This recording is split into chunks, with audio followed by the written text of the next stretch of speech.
Hello and welcome to this short video lecture on flipped classrooms, what they are, why you might want to do it and how you would go about doing that. And I'm just using this video as a model to cover really what it is that you would be doing when you do a flipped classroom.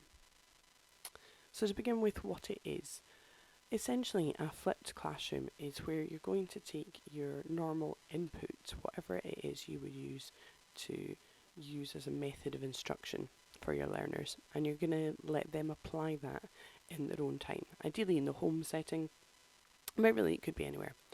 Essentially, if you consider a traditional lesson where learners may have input of a new concept, a new idea in school, and then they'd be required to do some kind of practice, some consolidation work at home, this is taking it and reversing it.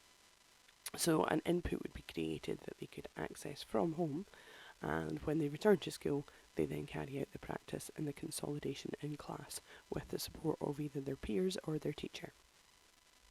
So why might you want to go about doing this? Well, the first reason is predominantly the time gained. Not unfortunately for us, but the time given to the classroom.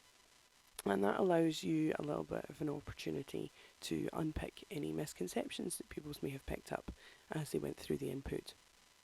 It allows the opportunity to provide practical applications, experiments, demonstrations, project-based learning. It may also allow the learners an opportunity to collaborate on some kind of creative task. And finally, it gives you more time in the class to offer support to those who are needing it. And these can be identified earlier on in ways which I'll explain during our session later. But identifying those learners initially and being able to give them more one-to-one or more specific support or scaffolding as they work through the tasks in the classroom. For the learners, they can also be given a better sense of control in terms of how, when, and where they're going to be accessing this particular input.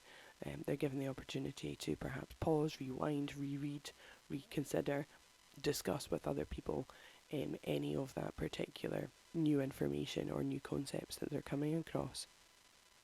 It's also very useful in the cases of those who've been absent, for example, that they can go back and review the same material later on.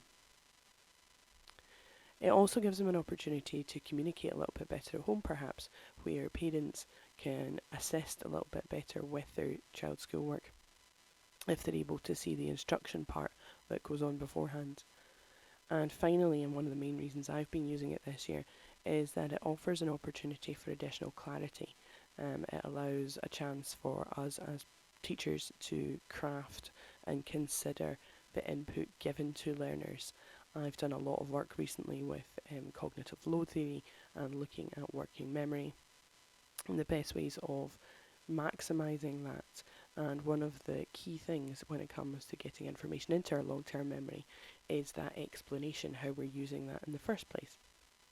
So it's handy to be able to have the opportunity to really give some deep thought to exactly how a new concept or new idea can be explained.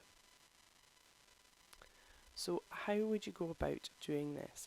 Well, first of all, it's important to realise that it's not necessary that every single lesson or every single input must follow this flipped model. It's entirely possible to do it, as a starting point for a topic, for example, or as you're initially beginning a section, or perhaps as revision later on. So it's important to notice that you don't need to do it every time. But if you are going to consider it, then really any type of media can be used, whichever really suits you, suits your learners, and suits the particular task or concept it is that you're going to get them to learn about.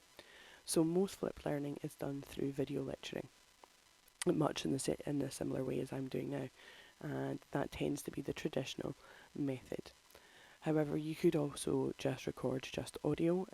There's use of QR code information, for example, to do this, or you could be using traditional textbooks, notes, booklets, anything that you've come across.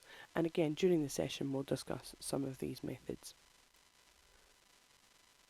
So what's next? So this has just given you a very brief introduction to the idea of flipped learning and hopefully helped model the sort of things that a learner might experience.